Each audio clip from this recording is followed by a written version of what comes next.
Once upon a time, there was a powerful queen who was used to getting what she wanted. She accepted nothing less than the best, and she also wanted nothing but the best for her son. She only clothed him in the finest suits, only fed him gourmet foods, and hired the smartest teachers in all the land to educate him. So when it was time for him to be married, she told him, "Son, you deserve the best woman in the whole world. Do not settle for just any pretty face. A prince must be married to a princess." She told him as he listened intently. "But remember," said the queen, "a real princess is not just the daughter of a king and queen. A real princess is delicate and refined, and eats only the finest foods. She's well educated and reads only the greatest books and poems. She wears the loveliest dresses and carries herself with grace and dignity. And the first thing you'll notice, a real princess has the voice of an angel." With that, the prince set off with his servants in search of his princess. He had traveled for several days through valleys and over endless stretches of plains, but at each castle he stopped at, he was met only with disappointment. Finally, the prince gave up and returned home, still unmarried and very disappointed by his very long journey. When he arrived at his own castle, his mother and father greeted him. The prince told his parents the whole story of his journey. His mother was especially sad for him, but also glad he had not chosen to marry any of the princesses he met. That night, during a terrible thunderstorm, there was a knock at the door. A servant went to answer the door, and a young woman stood outside, dressed in a heavy cloak, soaking wet from the rain.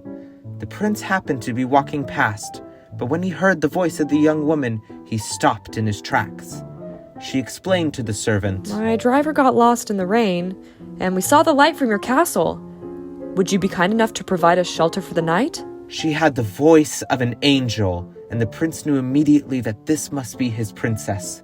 He quickly ran up and excused the servant.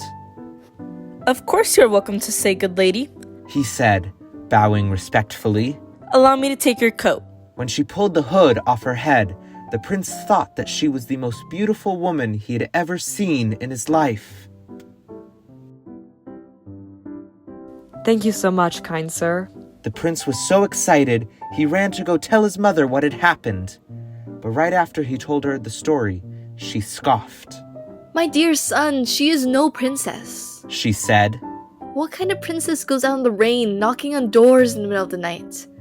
Shouldn't she have a servant for that?" She peeked out into the hall to get a look at the girl, and was appalled to see her with dripping wet hair and a muddy dress. "You see, she's no more than a common peasant." "But mother," argued the prince. "look how she walks. I've never seen anything more graceful."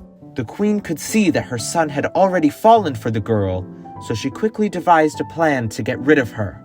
"All right then, if you don't believe me, we will put her to the test. Tonight, we will dress her bed with the softest, fluffiest, most luxurious feather mattresses in the castle.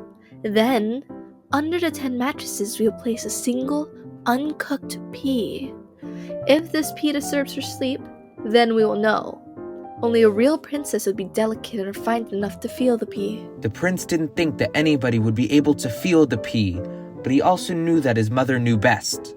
Besides, he thought, he didn't want to marry anything less than a real princess. So the queen ordered her servants to gather the best mattresses they could find and bring them to the guest tower.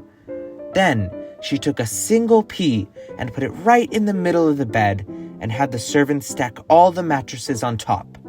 Then the princess escorted the guest to her room, where she needed a ladder to get to the bed. In the morning, the prince went to the dining hall and peeked inside to get a look at his love. She looked terrible. She had dark circles under her eyes and was sipping a large cup of tea. "I am so tired," the princess told a servant. "Please do not tell the prince, but that bed is awful. I felt like there was a brick inside it. I did not sleep a wink all night. I am so tired." The prince rushed over to her side and knelt before her.